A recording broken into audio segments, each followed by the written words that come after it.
हमारे आसपास अक्सर कोई ऐसी घटनाएं घटती हैं जो प्रत्यक्ष या प्रत्यक्ष रूप में हमारे पर्यावरण पर असर डालती हैं, पर अक्सर हम उन घटनाओं को देखते ही नहीं हैं या देख के अनदेखा कर देते हैं।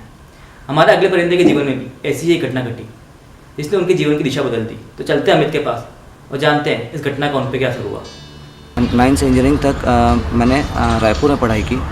रायपुर से मैंने इंजीनियरिंग कंप्लीट की। उसके बाद मैं पुणे आया। 6 महीने तक मैं पुणे में था, MBA की प्रिपरेशन कर रहा था। पर उसी टाइम मेरी एक सॉफ्टवेयर कंपनी में जॉब लग गई। तो वहाँ पे मैंने 5 साल जॉब किया। 5 साल जॉब करने के बाद मुझे लगा कि मुझे कुछ लाइफ में डिफरेंट करना चाहिए। और मैं भी सॉफ्टवेयर जॉब से परेशान हो गया था, क्योंकि मेरा जो झुकाव था बचपन से ही नेचर के प्रति था। पर ये कभी सोचा नहीं था कि मैं उनके लिए काम करूँगा, ऐसा प्रोफेशन में काम करूँगा। फिर एक लाइफ में मेरा एक मोड़ आया। मैंने पुणे में फ्लैट लिया था। वहाँ पे मधुमक्खी का छत्ता बड़ा आया, बिल्डिंग में बना। तो वहाँ जो सोसाइटी मेंबर्स थे वो बहुत परेशान हो गए थे, छत्ता लग गया है। तो उन्होंने क्या किया, पेस्ट कंट्रोल कंपनी को बुलाया और पूरे मधुमक्खियों को मार डाला। तो मुझे बहुत बुरा लगा कि मधुमक्खियाँ, इतने सारी मधुमक्खियाँ मर गई हैं। तो मुझे कुछ तो गलत हो रहा है, कुछ तो इन मधुमक्खियों को कुछ तो करना चाहिए। पर फॉर्चुनेटली, और ये जो मेरा दिमाग में था कि मधुमक्खी को कुछ करना चाहिए, वो मेरे सबकॉन्शियस माइंड में चले गया। फिर एक हफ्ते बाद मैं मालेगांव हो गया ऑर्गेनिक फार्म देखने। तो वहाँ पे मधुमक्खी के छत्ते भी रखे हुए थे।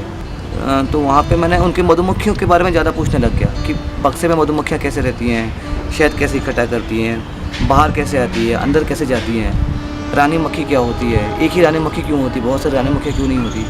फिर मैं पुणे में आया। फिर मैंने मधुमक्खी के बारे में रिसर्च करना चालू किया। तो मैंने सोचा कि मैं सोच रहा था कि मधुमक्खी के लिए किसी ने कुछ तो करना चाहिए।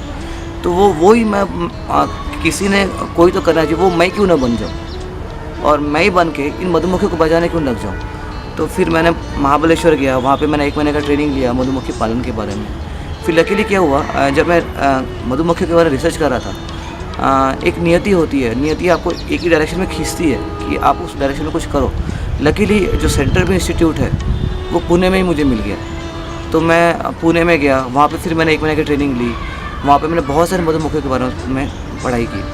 तो वहाँ जाके मुझे पता चला कि मतलब इंडिया के किसी भी सिटी में मधुमक्खियों का संवर्धन या संरक्षण नहीं हो रहा है। तो ये जो मधुमक्खी बचाने का जो उपक्रम जो है, तो मैंने पुणे से स्टार्ट किया। ये मैंने 2.5 साल पहले स्टार्ट किया।